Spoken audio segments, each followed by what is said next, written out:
Well, he wore number 3 for the LSU Tigers in the late 90s into the 2000s, and an outstanding wide receiver, nice enough to join us right now, Jerel Myers from Houston, Texas. How you doing, Jerel?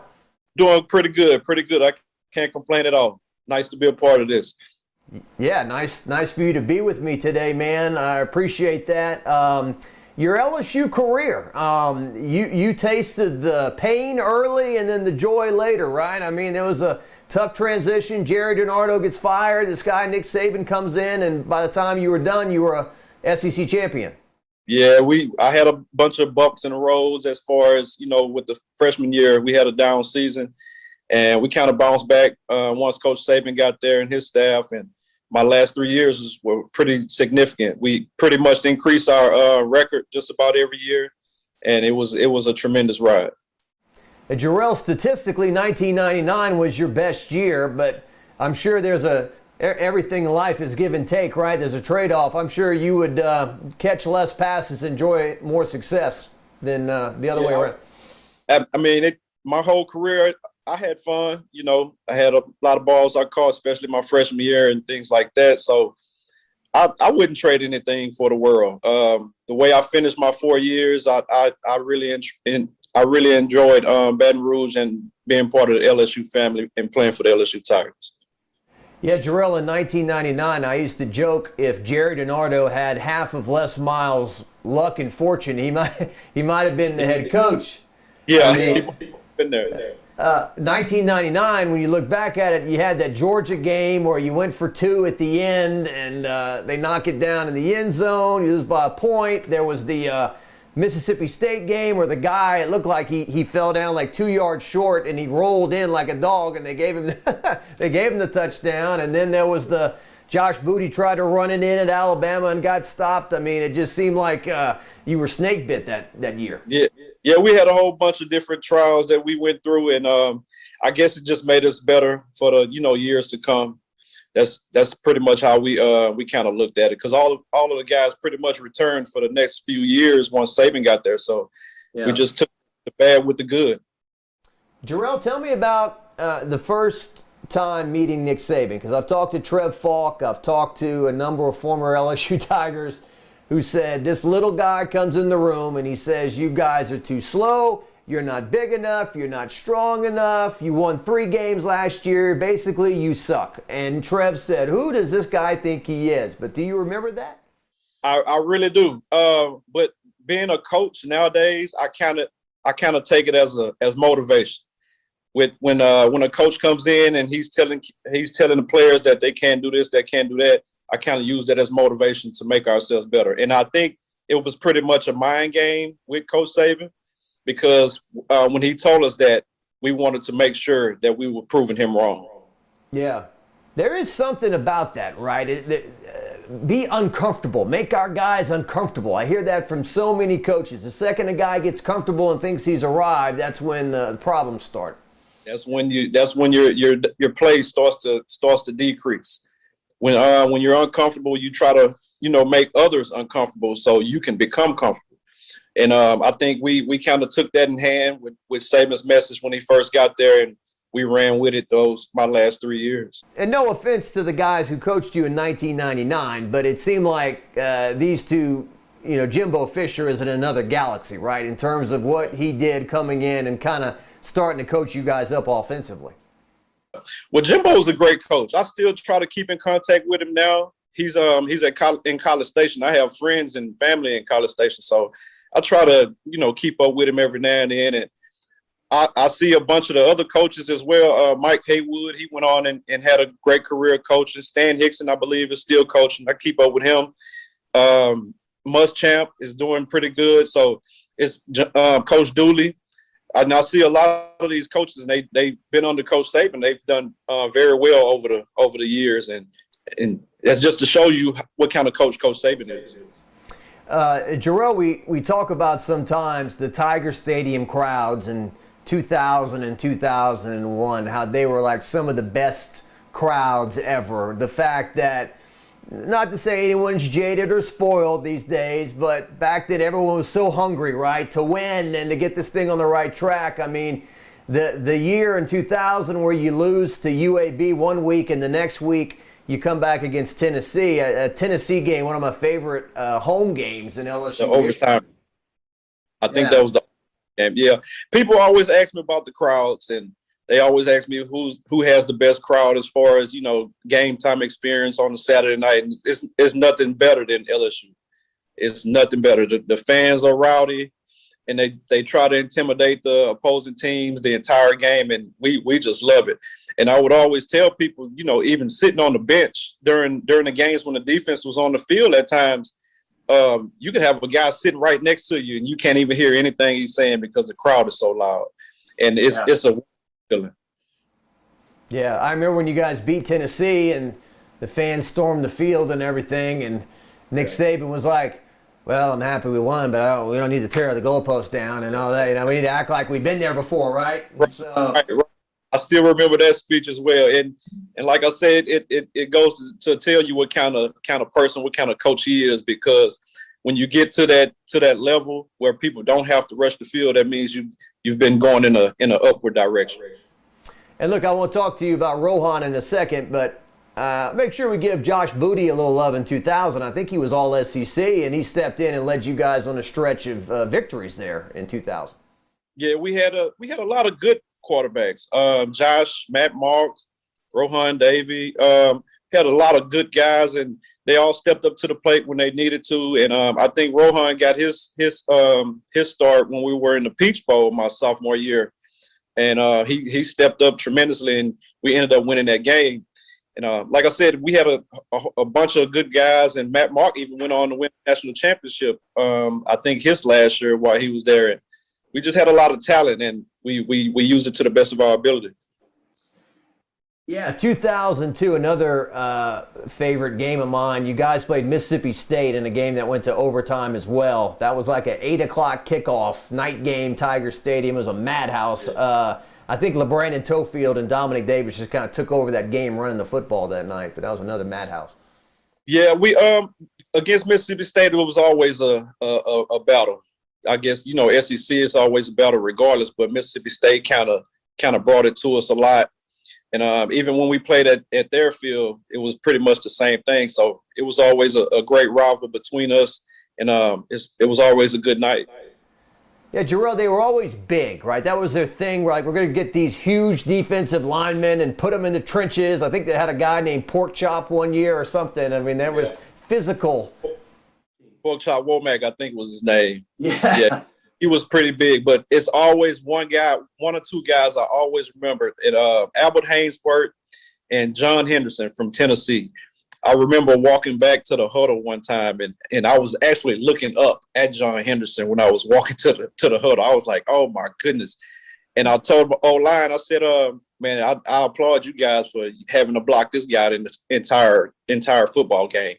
So our line was pretty good, and they did what they had to do to take care of those guys, and we came out on top of a lot. 2001, the team wins the SEC for the first time in 13 years, and for the first time ever as a program went to the SEC championship game and was given no chance against Tennessee, who was number 2 in the country, and on the way to the Rose Bowl and everything. But before that, the Alabama game, which I talked to Rohan about a lot, you caught the first touchdown that game right down the seam as Rohan throws for 528. Josh Reed catches 291. I mean, what was going on that day? Everybody was clicking that night. Everybody. And for some reason, every time we played in Alabama, I would always score a touchdown. And I think that was one of my first ones my freshman year as well. I caught a corner route from Josh Booty that night. And I was like, I love going to Alabama because I always end up scoring. So, but that night, my junior year, we were all clicking. I think that during that entire season, it was every week we were getting better. We were getting better. And we got into the SEC championship game, and we ended up pulling it out against a real great Tennessee team. Yeah, I remember Stephen Peterman and was it Rodney Reed? They had roses in their mouths after the game because Tennessee was supposed to go to the Rose Bowl, and LSU kind of cut that off. Yeah, we took care of our business when we needed to, and we ended up putting a damper in their season. Sugar Bowl was a lot of fun too. I think it snowed that night in Baton Rouge, and Rohan told me that you guys knew that they weren't going to be able to keep up with you in that game, and they didn't. 47 points, and I think Rohan threw for 448 or something in the game. The shootout. That's what I always call it, the shootout, because we were pretty much back and forth the entire game, but I think at the end we overcame what we needed to overcome, and we ended up winning the game. Jerel, 2002, the Bluegrass Miracle. You're on the field for that final play? On the field. I'm the one that actually tackled Devery Henderson once he scored. I was actually that one.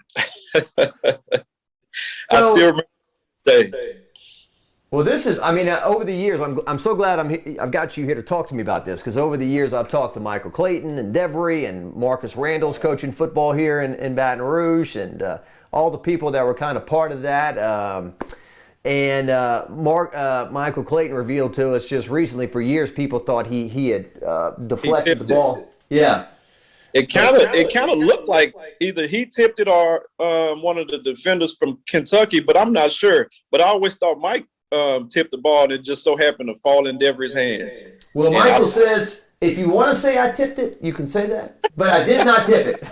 and we've got one angle where you can see clearly his hand goes up and the ball does not hit his fingers. Okay. But we're gonna go with that. So tell me about this, Jerel. Tell me about this final sequence, because I mean, you're not at midfield. You're 75 yards away. This is impossible, right? To get into the end zone, or we think it's impossible. Tell me about that last sequence. Well, I was on the back side of the formation. I wasn't on the trip side, so my thing was to go straight to the end zone as well. But the other three guys had a certain area, certain spot that they were supposed to be in, and Michael Clayton's position where he was actually supposed to tip it, but I guess he didn't, and it kind of went over his hand and fell in the arms of Devery. So I'm running, trying to catch up with those guys, and I see Devery just catch the ball out the blue. Marcus Randall had a tremendous arm, so we never had any doubt that he couldn't get it there.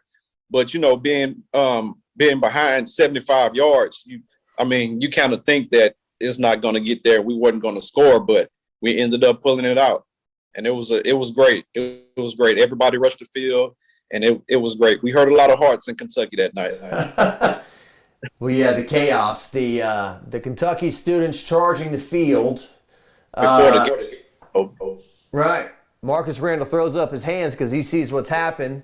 There's the famous kid with the tie. He runs on and he's screaming. And he turns and looks at Marcus Randall celebrating and realizes what's happened. The Kentucky fans on the opposite end tear down the goalpost.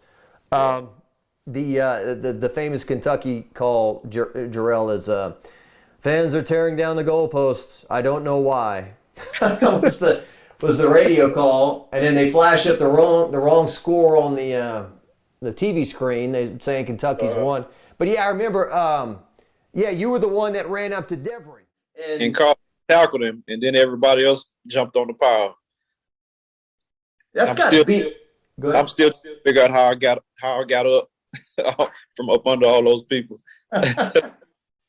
But yeah, Clayton joked that he's still got a concussion because he was at the bottom of the pile too, I think. How surreal was that moment? It was wonderful. I mean, it's nothing better than that feeling. I mean, it was kind of like the Tennessee game going into those overtimes when Robert Royal caught the touchdown pass on in that game. So, yeah. I mean, we had some great moments, man. It was very surreal. I talked to Will Muschamp last summer, and he totally missed it. He was so mad at his defense for stinking it up, as he said, and just marching off the field upset, and then he looks over his shoulder. What just happened? Yeah. So, and I remember Coach Dooley running and jumping in on the pile. I thought he was actually on the field as fast as he got there. Yeah, Marcus, man, he chunked it, and I think there was just a little breeze behind him too that helped the ball get a little further. And those guys didn't knock it down. And at all. Just at all. Wonderful. Yeah, Devery said, we practiced to play every day, and it never worked. And this was the day that it worked. Right. It worked when it had to. Oh man, unbelievable. I mean, you could run that. What, Jerel? You could run that 1,000 times. How many times is it going to work? You know, it's just an amazing play in college football history. Just Yep. And I love it when ESPN shows it on TV because I still get the phone calls that game is on TV. Turn to ESPN. I still get the phone calls every time. yeah, awesome, man. So these days, watching LSU football, I mean, obviously, they can call them DBU, they can call them WRU. I mean, there's been so much talent at so many different positions, but, certainly you played with Michael Clayton, you played with Josh Reed, you mentioned Robert Royal, what an outstanding tight end who lasted a long time in the NFL. What about the evolution of the wide receivers over the years at LSU? We've always been loaded. Even say, for instance, my freshman year, we had Ed Dangerfield. He was kind of banged up a little bit. Larry Foster stepped up big. It was his senior year. But during even Abram Booty, even during camp, we had a lot of guys, get injured and go down or whatever. And that's what gave me the go-to as far as stepping up, when those guys were out. And I ended up, 4 years later starting each year. But we've always had a lot of talent. And it's a continuous thing every year at LSU. It's always been like that. Even a lot of people call us DBU, which we have a lot of tremendous good DBs as well. But as far as the receivers and I'll say the running backs as well, we've always had a lot of talent. We've always been loaded at those positions, even before I got there. Yeah, in my first LSU game I ever went to, the great Wendell Davis, number 82. He kind of, I don't want to say he started it. There were guys before him, but that was really when LSU could really pass the ball and guys started catching 80, balls a year or whatever. And little Tony Moss and on down Todd Kinchin and all these different guys. They remember that. Yeah. What do you think about this Keyshawn Butte and some of these young guys they got these days? I saw a post on Twitter with him as far as I believe it was like most catches as far as a freshman year, and it was me, him, and I think someone else.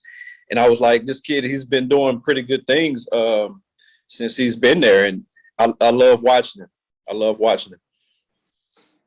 And the guys in recent years too, obviously Jamar Chase, Justin Jefferson, Terrence Marshall, they all look like they're going to be playing in the league for a long time. Yeah, and I saw something on ESPN the other day. A lot of people getting on Chase about dropping a couple balls. He'll bounce back. I think he's a heck of an athlete as well, and he has a lot of talent, and he'll make up for it. So I just hope people, give him a chance. Him being a rookie and all, things happen, but like I said, he'll. So Jerel, so 2019 was the greatest dream that LSU fans could ever dream. Anything that they wanted to happen happened. Yeah. Our quarterback wins the Heisman. No way, never gonna happen. Wide receiver of the year, offensive line of the year, defensive back of the year, coach of the year, assistant coach of the year. Just goes on and on and on. 15-0, win the national championship in New Orleans. Last year was a struggle. A lot of problems off the field, on the field. What about this year? You got any feeling of how it's going to go for the purple and gold? Well, looking at the guys from last year, it kind of reminds me of my freshman year. We were kind of on the down end with things going on, but I think this year they'll bounce back. Got a lot of talented guys coming back, a lot of guys with experience and things like that. So I think it was just another bump in the road for LSU. Even though they didn't have a bad year, but I think they will use those lessons that they learned last year and take it into this year, and they'll be another dominant force again. Yeah. And Jerel, it is a fine line between wanting to be the best and working hard to be the best and just being spoiled rotten, right? Some people are saying, well, if we go 10-2, I guess I'll take that. It's like, that's pretty good, if you go 10-2. But with an LSU team, you have to win the SEC and you have to go on and try to get that national championship. That's always our goal. And anything less is not a good season to us. Yeah. The problem is, Jerel, it's that guy in Tuscaloosa. He's still there. It's like It's like going to the talent show every year and Whitney Houston standing there, or Prince, or you got to beat this person in the talent show. It's like, come on, this isn't fair, but that's the way it is. But LSU has proven once again he can be beat. I mean, he's a hell of a coach. And I still like his ways as far as coaching, because I even use some of them as well. But he still can be beat on any given day. How do you deal with that psychologically? Okay, this is going to be a fascinating topic for years. Nick Saban, what he gave LSU, what he's denying LSU. I mean, it's complicated. Well, it's a mental thing. You have to, always have to think positive and go into each game thinking positively, each practice as well. So I know Saban gets a lot of talent, just like LSU gets a lot of talent. But on those Saturday nights, you have to step up to the challenge. And real quick, I always liked Jerry DiNardo. He was funny at press conferences. I think he certainly turned things around. I think he admitted he might have got a little stubborn towards the end. Should have maybe done some things differently with the assistant coaches and everything. But certainly, I think that his years should not be understated, because I know you weren't part of his winning years, but before you got there, he did a pretty good job. He really did. He's a great recruiter. Great guy. He's a great coach, and I enjoyed playing for him. And I mean, even though things didn't pan out for as many years as we probably thought, I mean, but even though my freshman year, I still enjoyed my time at LSU with that staff, and they still did a lot of work to put us in the right positions for the game. And the ball didn't bounce our way a few times, but it was still a great coaching staff. I remember a few of his one-liners. Jerel, he said, well, some guy told me I'm only 2 minutes late for a meeting, and he said, it's like almost being pregnant. You either are or you're not. I still remember my freshman year. I think we had a meeting during tour days. We might have had to meet at 3:00, and I think I got to the meeting at maybe 2:45, and it was the entire auditorium was already packed, because they already knew how he was. But I figured I was early for being there at 2:45 for a 3:00 meeting, and they were like, "Oh no, man, you got to get here earlier than that." And punctuality is big with Jerry DiNardo, always. But I never thought being early 15 minutes would have been kind of being late. But I learned that day. There's this guy it's still this guy, Scooter Hobbs. He writes for the Lake Charles newspaper, and one day at a press conference he just said, well, what's going to happen if this drop linebacker doesn't work? And DiNardo didn't even quip and said, we'll just play with 10. So, like yeah, he's just that he had those quick one-liners. Funny guy. So, well, all right, Jerel, anything else you want to share before we let you go, man? You wearing your purple and gold proudly there in Houston. Trying to. Yeah, I try to, let everybody know where I'm from. I'm a graduate, a football player, undergrad and master's from LSU. So I take pride in my school, and I appreciate that you're giving. Oh, thanks for joining me. And real quick, there's a lot made about the number 18, the number 7, but I'm thinking back in my head, the history of the number 3, Kevin Falk, you wore the number, Odell Beckham wore the number, a guy like Chad Jones. I mean, it's a proud number in LSU history also. It really is. It's always been a great thing to wear 3, and even I wore it because of Kevin, to tell you the truth.